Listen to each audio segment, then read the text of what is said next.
So what was that day like for you on TV? The final, those moments, what was going through your head? It was it was very emotional. I had not seen any of the video. I was, very surprised.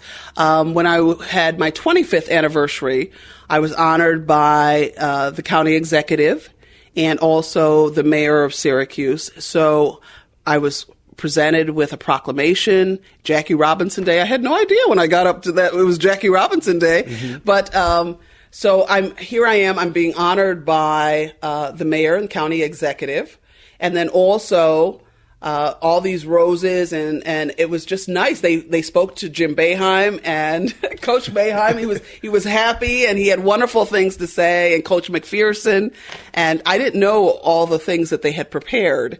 And then they had been out to the state fair, and they just randomly walked up to viewers that have watched me over the years for 34 years, and all these people wishing me good wishes and great things. And it was just wonderful to hear all that. And my father was there, and I was able to hold it together right until the end when I was thinking about my mom and how proud she would have been. And we lost her 4 years ago, but she's with me every day. Yeah. And they're such a support for me, my family. And I know I couldn't do or be if it wasn't for them. And I know that if anybody knows you and in the community, your parents, you just look right over there. They went to everything. Everything. Dad was there that day. They were married for 55 years. If you saw one, you saw the other. And everything we did, they were so proud of us.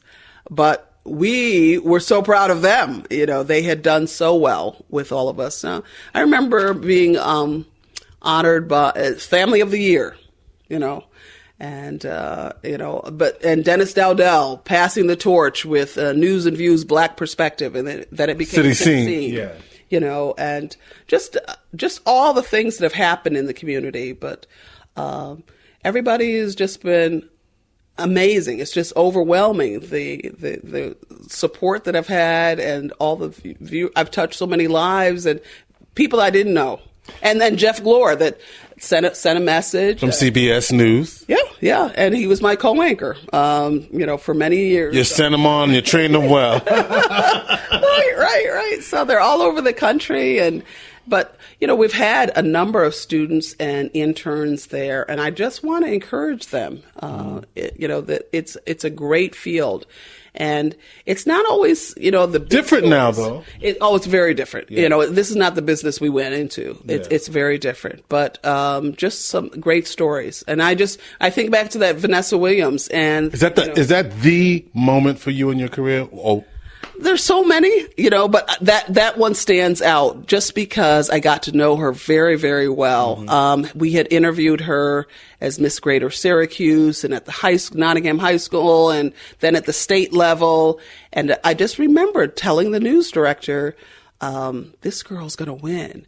And so many naysayers, nobody from Syracuse is going to win. Well, and then she would be the first Black Miss America. Right. So you mean you were telling your news director she was going to win New York State? Is that what you said? That she was going to win Miss America. Oh, Miss America, yeah. Well, the very first time I met her, there's an aura about some people. When you meet them for the very first time, there's something about them. Yeah. I remember attending Henry's Black Law School reunion at Harvard.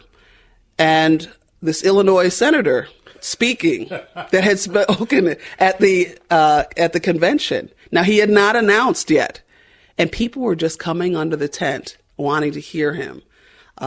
Those that hadn't bought tickets and were part of the reunion festivities. The punchline is the senator from Illinois was President Barack Obama. And so you saw something then, just like you saw with Miss America. I knew then. You knew something. You knew there was something special. There is something about you. You just knew. So you look over your career. What is the moment? You have to pick one.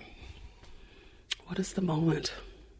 No, because I think back to my first story, and thinking I'll never go back. I'll never go back. It was, unfortunately, it was horrible. It was the wires had touched, this workman was working and he was electrocuted. And I remember that story, we were running back and having to have it on the air within just a few minutes. And I thought, well, whatever happened to the, Monday, Wednesday, due on Friday, and the Tuesday? They were like, you're going to be on in 5 minutes. But I'll never forget. And then afterwards, everybody's like, oh, so they were ordering lunch. And I thought, how can you think about lunch at a time like this? It was horrible. And I thought, and to this day, I can tell you, I can go to a fire and know if it's a fatal or not. There's something about the smell, burnt flesh, and it's something you never forget. And so, I mean, that was like the first story, and then I remember the floods and different things, but I think the stories that you really get excited about are the ones where you made a difference, where some child is facing a life-threatening illness, and we were able to put enough information out where they found a blood donor or something like that. Those are the stories that I think I'm going to remember. I mean, there's funny stories, and there's times that we're laughing and you can't talk, and different things that happen behind the scenes, and that'll bring back very funny memories. But I remember being down at the courthouse when I first started and learning, getting to know all the judges and the lawyers, and out covering school board meetings, endless school board meetings and county exec meetings. And it's just one of those kind of things. But it's the little stories, the ones that you really made a difference in a person's life. And, they'll write back and say, I remember when you interviewed me, and that's their 5-minute clip, their 5 minute, their moment of fame. But, it's nice when you remember it too. We've gone from Bowling for Dollars and with all the different changes at the station. And I've been through, countless, owners, general managers, 13, 14, news directors, and management changes, and it's just been a whirlwind. But and there's people. Charlie Bivens. Yes, the late Charlie Bivens. Charlie, and he had just reached the pinnacle of his career, becoming general manager of Channel 3, and he had started out on the floor behind the cameras, and Charlie was such an inspiration to me, and we would have you what inspires you, and what inspired you up to this point? I think it was always those that would challenge you and say and tell you can't do. Your haters, basically. You're gonna say your haters. You were inspired by your haters, right? Well, that's it's like if that's what keeps you going, good. Well, that's what you're saying. You know that they're out there. Everybody has their favorites, but there's always going to be that. And it's if they tell you can't, then you keep going until you can. Yeah. Don't let that turn you around. And I tell them, those are the ones that succeed. If the first little thing that comes up to, is a problem, then it wasn't right for you. Mm-hmm. If you're going to be turned around at the first little thing, that happens, you'll never survive. Especially being in the public eye. I remember in radio, and when I first started radio, it was radio and television. The new house back in the day. Right, and when they split, I ran as fast as I could over the TV side because I really did not like the radio. And it was funny when I first started because it was 3 nights of television and 2 of radio, and my shift was it was 2 a.m. until 12 noon.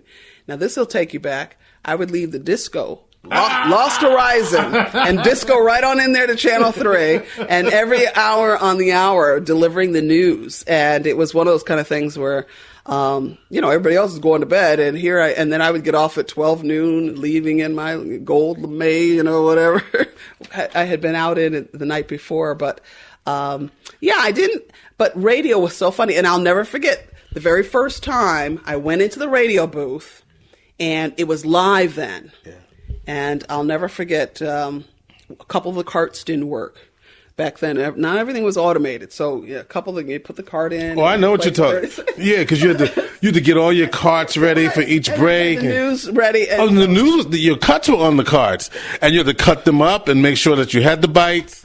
Joel Marinas and different ones didn't make it in there in time, and we were 5 minutes short.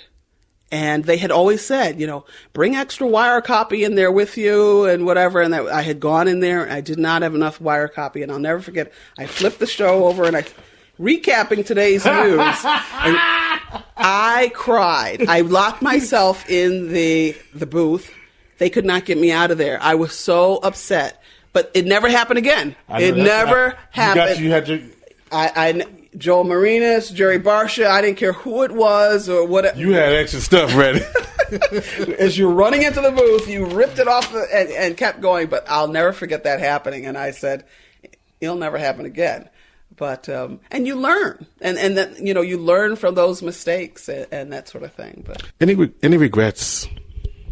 Any regrets? I can't say that I have any regrets. I think I've done everything that I've wanted to do. And like I said, I had the opportunity to leave on several occasions and job offers. And I'll never forget the very first one. Henry proposed. And I decided to become Mrs.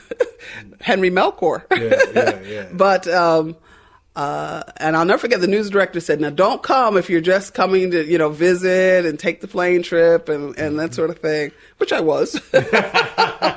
But yeah, it was home, and a lot of people said, "Well, why did local?" And this was I didn't need validation from anyone else. This was good enough for me, and in 34 years, I think I've covered everybody, everything. You saw the pictures. You were remarking about seeing me with President Clinton and out at the state fair. And so everybody wants to know what's next for Jackie Robinson. I am going to just take some time and relax and visit. My kids are in wonderful cities, and I'm going to visit them and enjoy them. Get in their way, cramp their style. Yes, that's true. But, on the immediate thing on the horizon is going down for the Wall of Fame. Yes, tell us about that, because you alluded to that, but you're going to receive the New York State Broadcasters Association Hall of Fame. Their highest honor. Yeah. And this class that's already been inducted is, Barbara Walters, Walter Cronkite, the best in the business. And I'm going to be inducted in the class of 2012, November 1st. Very exciting. And my family's going to join me and some friends. And we appreciate you taking the time out to talk to the community, because we love you. We appreciate all of you that you've done. And it's going to be strange, admittedly, when we turn on the TV and you're not on vacation, Yeah. It will be strange. Yeah. After all these years. But you know what? We appreciate all of the years you've given our community, and you really have made a difference. And not only from the viewer's standpoint, but also as a part of the community. To the viewers that watched all 34 years, you are the best. You represent the best of Central New York. Jackie Robinson, you deserve all of the honors that you received. You are truly inspiration for the nation. Thank you, George.